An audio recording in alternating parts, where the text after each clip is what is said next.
Hi everybody, welcome to Dulcimerica. My name is Futch. Thank you very much for joining me. This is an all skill levels episode focusing on a great tune from last month called Loch Lomond. We've been focusing on the fundamentals this spring and summer. Starting in May with rhythm, we went over to June and began our look at our melodies, how to create melodies, and now we are learning how to harmonize those melodies. We've come full circle basically. So if you've been following with us since June, come on down to this link, patreon.com. That is my open house link to download the tablature for Loch Lomond we're working on today. We're going to go ahead and take the same music we used last time and then add the harmony to it. We are in DAD tuning, and we are also in the key of D major. 2 sharps on the staff, F sharp and C sharp. I will be putting music up on the screen, but if you like to have a hard copy, it's a lot easier to follow along when you're not watching the video. This is a great Scottish tune. And what we did last month was we played the melody, and now we're going to harmonize the melody. So the basic thing is when we're playing in a key, we've got 7 notes. Those 7 notes dictate basically the ingredients of any melody we come up with. We have to stay within the key. Now we don't have to. We can go outside the key and have fun, but part of the fun is really playing within the key because everything can sound so great if you follow by these suggestions, right? 7 notes in the scale. The sharps or flats tell us which notes are sharp or flat. Our time signature tells us what the tempo is and what the note duration is. And we are in 4/4 time, 4 beats in the measure, and the quarter note's going to get the beat. Out of those 7 notes, we can make our melodies, and also out of these 7 notes, we can create the harmonies to go along with those melodies, basically resulting in chords. We start with our melody, we add in a harmony, something that's pleasing to the ear or not pleasing to the ear. As we learned last week, there are consonant harmonies that are beautiful, and then there are dissonant harmonies that can be a little trying on your musical patience perhaps, but they all have a place at the table for certain. So what we're doing is we're taking these melodies and we're marrying them together with harmonies. And then, that's just 2 notes, right? We add a 3rd note, and that 3rd note, typically at this point, from our melody to our close harmony is going to be a nice solid bass note to anchor the foundation of the chord, and that's what our bass string is for. So let's take, for example, a D major chord, since we're in D major. D major is D, F sharp, and A. There's D, I have an F sharp right here at the 2nd fret, and I have an open A on the middle string. So that's a full D major chord right there. And I've got D majors all over the place.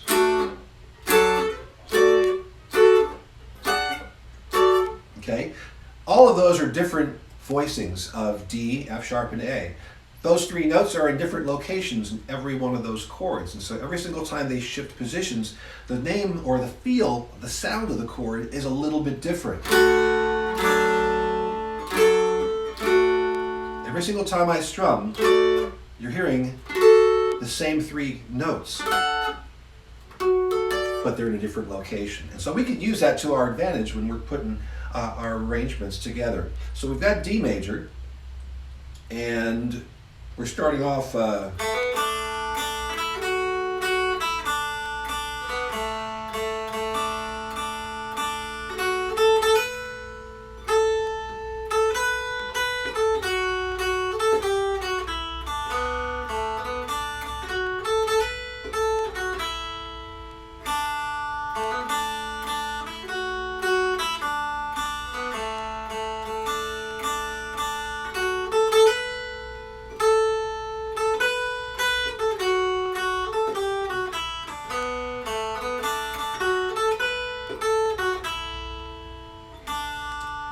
lively tune. So we can harmonize a couple different ways. We can harmonize every single note and change the note, which would be crazy, but doable. Or we can harmonize by just not changing notes every time the melody moves, but changing it to where we get a different sort of harmony. That's the more normal way of sort of going about it. And it's easier, not to mention that. And so what we can do is we can simply provide the backing chords, and that would give us enough of that harmonic drone to make things work out. So We're going to follow the melody, and what we're looking at right now is a lot of notes that are coming out of the comfort zone of D major. There's D, F sharp, D, A. So a lot of the times we're hanging out with notes that are actually in D major. So when we land on B for a little bit as an emphasis for a note, that should be your clue that something's a little different here. We probably need to be changing chords since it's hanging out a little bit. It resolves down to A. And what we're doing there, A is not in the G major chord. B is. So if you kind of play the game like that, you're like, okay, let's see that. Let's play a G there.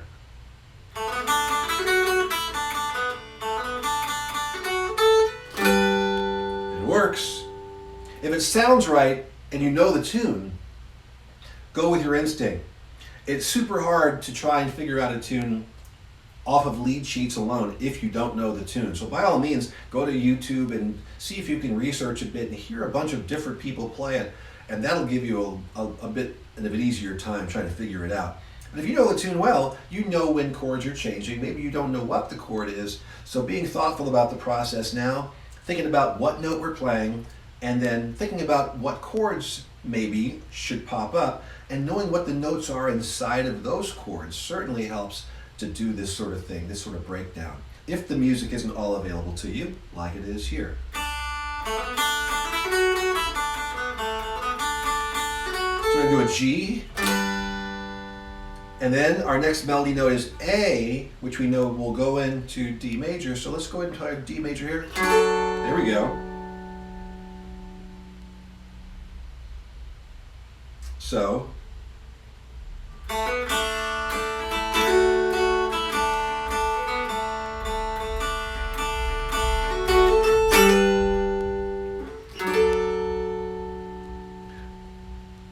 now we're going to go to minor chord. 3, 4, 5 is E minor. What I'm doing here is the melody needs to continue trucking down the melody string. 5, 4. And then we're going to change to a B minor chord. So here's how we're going to do that. 3, 4, 5. Thumb gets 5. Sorry, we're at 5. 3, 4, 5. There's 5, of course. 4. Now we're going to play 0, 1, 2. On the music, 0 is not written, but it's just inferred at that point that you're going to play the 0. That's D. So you give us a nice big fat D in there. That's going to be the minor third of a B minor chord, but still, it works for us. And we're playing our 1, 2 here. 2, 4. That's the thumb's job. Bottom of page 1. We're going to walk this down. 1 is going to stay on the middle string for the most part. We're walking on the melody. Hit that 3, 1. The 1 on the middle string is a melody note, so don't play the melody string. Then let it go, and then come back in and grab it like that. Then strum all the way across to drone this next part. Get into our G major, 4, thumb, ring finger gets 2, 101, open. Now the only thing different when we go through the chorus, the second page, so we're going to go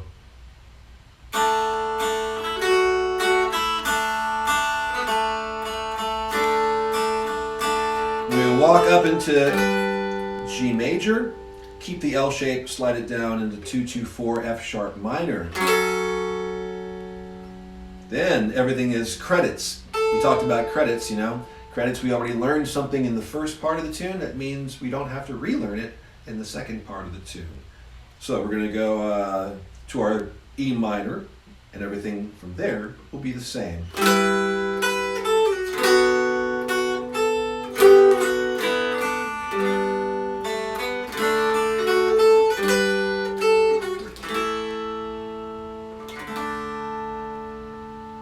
And the whole thing together sounds like this. I'm going to play it melody only and then go and play the harmonies. I'm going to play it from memory the way I perform it, so some of the phrasing may be a little different, but it'll free me up to sort of get funky with it. Not too funky, but funky enough, you know what I'm saying?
Aye, 'tis a bra song.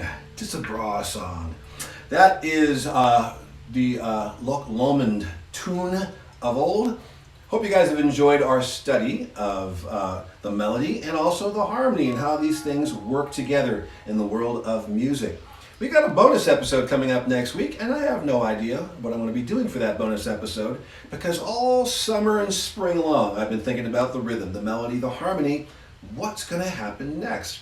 In the month of August, I believe we'll have a return to the travelogue days of yore. Remember when I first started Dulcimerica, 2007, 2008? I was traveling across the country just trying to get a feel for this new world I'd ended up in. I didn't know. I remember I reached out to Stephen Seifert and Robert Forrest and said, I see you guys have these YouTube dulcimer channels. Is it okay if I do one too? They were like, yes, we need more out here. And now there are so many people on YouTube with the mountain dulcimer. It's really awesome. So I've been really focusing on hardcore instruction for the past several years, but it's been a long time since I've done some pure traveloguing, just kind of taking you guys with me. And I think now more than ever since this whole pandemic thing went down, a lot of people are curious as to what it's like back out there at the festival. So in August, we're going to see a lot of camping on the road, going to festivals, meeting with people, meeting different players and builders and seeing what it's all about. And yeah, we'll throw in some cool stuff that you can learn, some tunes and stuff like that. So I think next week's episode will be sort of a lead-in to that with a little taste of what has happened so far this summer. And then we're going to open it wide up and we'll see what's happening. And then we'll open it up where I speak English and we'll see if something else happened. Anyway, thank you guys so very, very, very much for tuning in. For all of my patrons out there, man, you guys are the best. You keep this show on the road every single day, and I thank you for being a part of my art. And I'm looking forward to the fall. We got a lot of exciting things coming. So thanks again, everybody. Play fun, big time. We'll see you next week. We don't know where we'll be, but it'll be fun. I can guarantee you that. Take care.